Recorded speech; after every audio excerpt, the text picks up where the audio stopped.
Hello students, तो चलिए आज हम लोग शुरुआत करते हैं क्लास 9 का एक एकदम नया चैप्टर जो कि है चैप्टर नंबर 6 लाइंस और एंगल्स। और मेरे ख्याल से ये सबसे इजी चैप्टर होता है क्लास 9 के लिए। तो देखिए, इससे पहले कि हम लोग लाइंस और एंगल्स पे बेस्ड क्वेश्चंस की शुरुआत करें, हम लोग सबसे पहले क्या करते हैं ना, कुछ बेसिक कॉन्सेप्ट जो जान लेना हम लोगों के लिए बहुत ज़्यादा ज़रूरी है क्वेश्चन सॉल्व करने में, वो हम लोग थोड़ा सा पढ़ लेते हैं। एकदम शॉर्ट में हम लोग पढ़ने वाले हैं। तो सबसे पहले तो हम लोग पढ़ेंगे इंटरसेक्टिंग लाइंस के बारे में। तो इंटरसेक्टिंग लाइंस क्या होता है? दो दो ऐसे लाइन को हम लोग इंटरसेक्टिंग बोलते हैं जो एक दूसरे को क्रॉस करते हैं या इंटरसेक्ट करते हैं। जैसे कि मान लीजिए एक लाइन है ए बी, ये हमारा ए है और ये पॉइंट बी है। अगर कोई दूसरा लाइन मैं इस पे ड्रॉ कर दूं सी डी, तो ये क्या हो जाएगा? देखिए, ये दोनों किसी एक पॉइंट पे मीट कर रहा है ना। मान लीजिए ये पॉइंट ओ है, यहाँ पर ये मीट कर रहा है, इसीलिए ये क्या हो जाएगा? इंटरसेक्टिंग लाइंस हो जाएगा। तो हम लोग क्या बोल सकते हैं कि A B and C D are intersecting lines. Intersecting lines क्यों? क्योंकि ये दोनों जो लाइन है वो एक दूसरे को इंटरसेक्ट करते हैं। अब हम लोग आ जाते हैं पैरेलल लाइंस पे। तो पैरेलल लाइंस क्या होते हैं? जो लाइंस कभी भी मीट नहीं करने वाले हैं, उनके बीच में जो डिस्टेंस होता है दोनों लाइन के बीच में, वो हमेशा कांस्टेंट होता है। उसी को हम लोग क्या बोलते हैं? Parallel lines. जैसे कि मान लीजिए एक मेरा स्ट्रेट लाइन था ए बी, और मैं उसके एकदम पैरेलल, मतलब कि ये जो डिस्टेंस होगा ये दोनों के बीच में, वो यहाँ पर भी सेम होगा, यहाँ पर भी सेम होगा और यहाँ पर भी सेम होगा। तो इस नाम का इस लाइन का नाम हम लोग सी डी रख देते हैं। तो ये हमारा क्या हो जाएगा? Parallel lines. और पैरेलल लाइंस क्या होता है? पैरेलल लाइंस वो लाइंस होते हैं जो कभी भी कितना भी आप उसको प्रोड्यूस कर लो, वो एक दूसरे को इंटरसेक्ट नहीं कर सकते हैं। होप सो इतना समझ में आया होगा। अब तो ये लाइंस के बारे में था, तो हमने लाइंस देख लिया, ठीक है। अब कुछ कुछ एंगल्स के बारे में भी हम लोग जान लेते हैं, जिसमें सबसे पहला जो हमारा एंगल आएगा वो आएगा एडजेसेंट एंगल। जैसे आप लोगों के बुक में एक एग्जाम्पल दिया हुआ है। मान लीजिए एक एंगल बनाया है मैंने, ये मेरा मीटिंग पॉइंट ओ है, मान लीजिए इस पॉइंट का नाम ए है और यहाँ पर बी है। यहाँ पर अगर एक लाइन और ड्रॉ कर देते हैं ऐसे और इस पॉइंट का नाम दे देते हैं सी, तो ये वाला एंगल जो है और ये वाला एंगल जो है वो एडजेसेंट एंगल्स है। तो इस एंगल का नेमिंग हम लोग कैसे करते हैं? देखिए, angle A O C. AOC क्यों? बीच में एंगल आ रहा है ना, इसीलिए ओ जो है वो बीच में रहेगा। अगर इस एंगल का नाम आप लोग सी ओ ए भी रखते हैं तो भी चलता। तो यहाँ पर क्या लिख सकते हैं कि angle A O C and angle B O C are adjacent angles.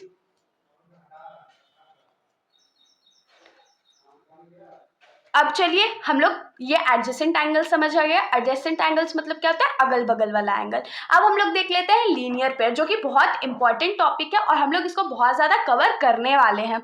तो मान लीजिए ये मेरा कोई स्ट्रेट लाइन है ए बी, और यहाँ पर कोई हम लोग एक लाइन ड्रॉ कर देते हैं ऐसे। मान लीजिए कोई लाइन है और ये जो दोनों लाइन है वो ओ पे इंटरसेक्ट करता है और इस लाइन का जो पॉइंट है वो सी है। होप से इतना समझ में आया होगा। तो हम लोग जानते हैं कि कोई भी स्ट्रेट एंगल हो वो कितना डिग्री का लाइन बनाता है? तो 180 डिग्री। जो स्ट्रेट लाइन है उस पर एंगल कितना बनता है? 180 डिग्री। मतलब ये जो फुल एंगल होगा किसी भी स्ट्रेट लाइन पे, ये जो फुल एंगल होता है वो 180 डिग्री का होता है। ये आपको हमेशा याद रखना है कि अगर कोई भी स्ट्रेट लाइन है तो उस पर जो एंगल बनता है वो 180 डिग्री का होता है। अब देखिए यहाँ पर दो एंगल फॉर्म हो रहे हैं। ये एक एंगल है AOC और दूसरा एंगल है BOC। तो ये दोनों को जब ऐड करेंगे तो 180 डिग्री आएगा और इसी को हम लोग क्या बोलते हैं? Linear pair. लीनियर पेयर मतलब कि सम जो है वो 180 डिग्री के बराबर होगा और जो एंगल्स है मेरा वो अगल बगल होगा। तो यहाँ पर हम लोग क्या लिख सकते हैं? Angle AOC plus angle BOC जो होगा वो हमेशा 180 डिग्री के बराबर होगा। इसका रीजन क्या हो जाएगा? तो लीनियर पेयर हो जाएगा। पेयर मतलब दो और लीनियर अगल बगल। होप सो इतना आप लोगों को समझ में आया होगा। और एक बहुत इंपॉर्टेंट टॉपिक है जो कवर करना जरूरी है, वो है इंटरसेक्टिंग लाइंस के। अब इंटरसेक्टिंग लाइंस जो है वो हम लोग कैसे ड्रॉ किए थे? एक लाइन ऐसे, मान लीजिए इसका नाम ए और बी है, और दूसरा लाइन ऐसे जिसका नाम मान लीजिए कि सी और डी है, और यहाँ पर मान लीजिए ये ओ पे इंटरसेक्ट करता है। होप सो इतना आप लोगों को समझ में आएगा। तो ये तो हमारा इंटरसेक्टिंग लाइंस है। तो इसमें हम लोग एक कॉन्सेप्ट सीखेंगे, वो है वर्टिकली अपोजिट एंगल्स का। तो वर्टिकली अपोजिट एंगल क्या होता है? ये एंगल और ये एंगल, देखिए दोनों अपोजिट में है ना, तो ये क्या हो जाएगा, वर्टिकली अपोजिट एंगल। जब दो लाइन, टू स्ट्रेट लाइन जब एक दूसरे को इंटरसेक्ट करते हैं तो उनका जो अपोजिट एंगल्स होता है वो हमेशा इक्वल होता है। तो यहाँ से हम लोग क्या बोल सकते हैं कि वर्टिकली अपोजिट एंगल जो इंटरसेक्टिंग लाइंस में है वो इक्वल है। तो हम लोग यहाँ से क्या लिख सकते हैं कि angle A O D is equals to क्या हो जाएगा, एंगल सी ओ बी। और इसका रीजन आप लोग क्या लिख सकते हैं, तो वर्टिकली अपोजिट एंगल्स। इतना दिमाग में बैठ गया।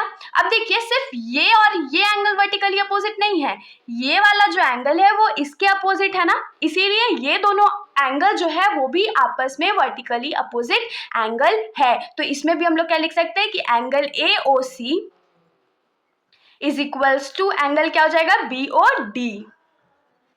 और इसका भी रीजन आप लोग क्या लिख सकते हैं, तो वर्टिकली अपोजिट एंगल्स। होप्स आप लोगों को इतना समझ में आया होगा। अगर आप लोगों को कोई भी डाउट हो ना तो आप लोग बेशक कमेंट सेक्शन में पूछ सकते हो, वरना अगर आप लोगों को वीडियो अच्छी लगी तो वीडियो को लाइक कर दीजिएगा और मेरे चैनल को बिना सब्सक्राइब किए कहीं मत जाइएगा। Thank you.